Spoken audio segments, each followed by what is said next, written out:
What's going on, you guys? It's your huggable hipster here, and welcome to today's video. Today, I'm going to be discussing how I market myself and how I basically promote my content, my YouTube, my journalism, all that kind of stuff. There's a lot I could definitely go into with this topic, and I want to. There's a lot. There really is a lot to cover, so I'm probably going to try to make this as concise and down to the point as I can without this being like a massively long video. So to narrow it down even more, the only apps I really use to market myself are, of course, YouTube, and then you got Twitter and Instagram. I don't use Snapchat besides the filters to take like pictures and stuff like that, so that it really isn't a viable form of marketing for me, even though I know there are some content creators who use it to put their ads on there. And then what was the other one? I know there's Reddit, and I know that there is Discord and all that kind of stuff. I use Discord mainly to share with you guys some of the videos and all that kind of stuff and chat with you guys.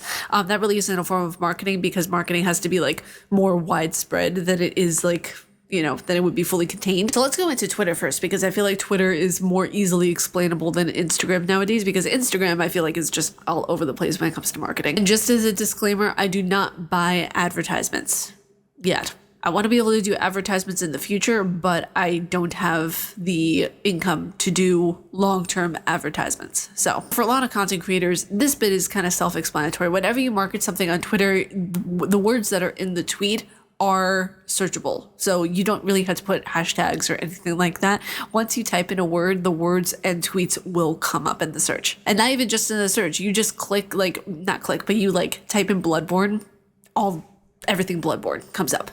You don't even have to use a hashtag. Like hashtags are more, I don't think ever I really use hashtags. I was made aware that all words are searchable within a tweet. So as soon as I was made aware of that, I stopped using hashtags. So let's say, for example, there is a new Bloodborne episode that comes out and I want to be able to market it to a larger audience. Well, what I do is I put the thumbnail in the tweet and I make kind of like a summary of what happened in the video. I just recently started doing this too, and I noticed that those types of tweets, whenever it comes to gameplay stuff, gets a lot more attention. So I'll put the thumbnail, I'll put like, you know, oh, this happened and then this and like little like summaries of what happened. And then I sent out the tweet. I don't use hashtags. I put the link of the YouTube video there with like a little emoji of like a link. That way people know where to click and all that kind of stuff. I haven't started doing this yet. I might do this now that I think about it. I will like try to retweet some of the tweets, but I don't really like retweeting a lot of my older tweets just because I don't want to, like, I don't know. I get anxiety about it and I think people will think of me as like an egomaniac or something. But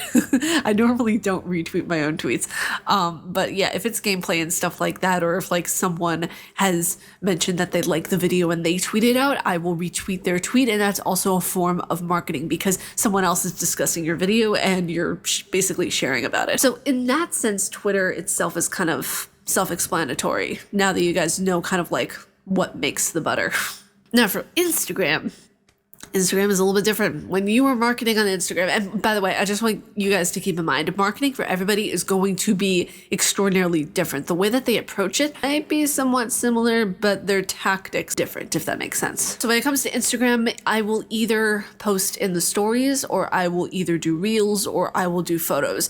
Reels and Instagram videos, a way higher success rate than posting photos, unfortunately, because Instagram was primarily made for photos and now they're kind of like switching over, doing what TikTok is doing, even though I don't mind with the video postage and all that kind of stuff. You know, they're kind of migrating to what TikTok is doing right now. So yeah, whenever if I'm posting a photo, it is going to be of a thumbnail that I've done or some like real advertising that, hey, the video is out today. Or if I post a story on my Instagram, it will be, hey, you know, the video is out today with the links, since everyone now can get links on their stories, which I absolutely love that Instagram did that. I also forgot to mention TikTok. Now, what I do is called kind of like subtle versions of marketing. I will talk about the channel while talking about something else. And this is a tactic that I use all the time. So let's say there is a conversation going around about horror games and I bring up the fact that I love Bloodborne and someone asks like, oh, you know, how long have you been playing Bloodborne? It's like, oh yeah, I uploaded a series actually on my YouTube channel now that I think about it. So it's kind of like sly marketing for what you want to get across and what you want to market to your target audience.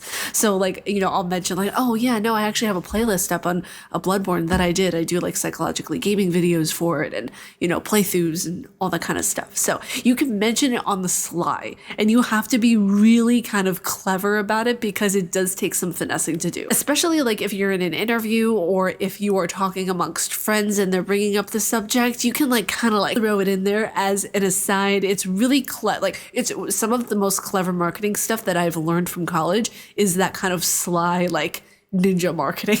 I'll give you guys an even better example. There was one time when I was at GameStop and I was looking for a specific game. I think it was Bendy and the Ink Machine, the one that I had in my most recent game pickups. So I was looking for that game and someone was like, oh yeah, no, we have this and we have the PS5 version. And I was like, oh, okay, I'm looking for the PS4 version.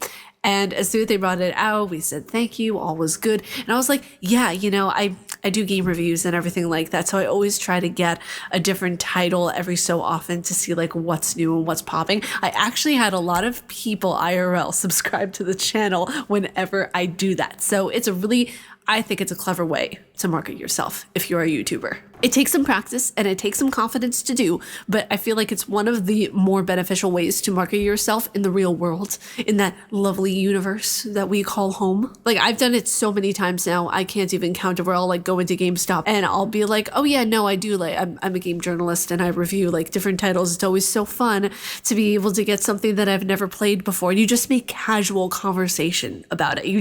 You create that casual conversation and you don't look like you are like marketing or doing any of that stuff, when in reality, you're trying to garner a new audience. You're trying to garner new people into your ecosystem. And that's basically how I market myself. Wow. Okay. So it wasn't as long as I thought it was going to be. Wow. I'm really surprised to myself because I was actually able to record this video in less than 12 minutes. Wow, go me. But if you guys like my face and what I do, please be sure to subscribe and hit that bell down below. I make videos here every day on YouTube. And with that being said, stay casually nerdy, you guys. I'll see you all in the next video. Bye.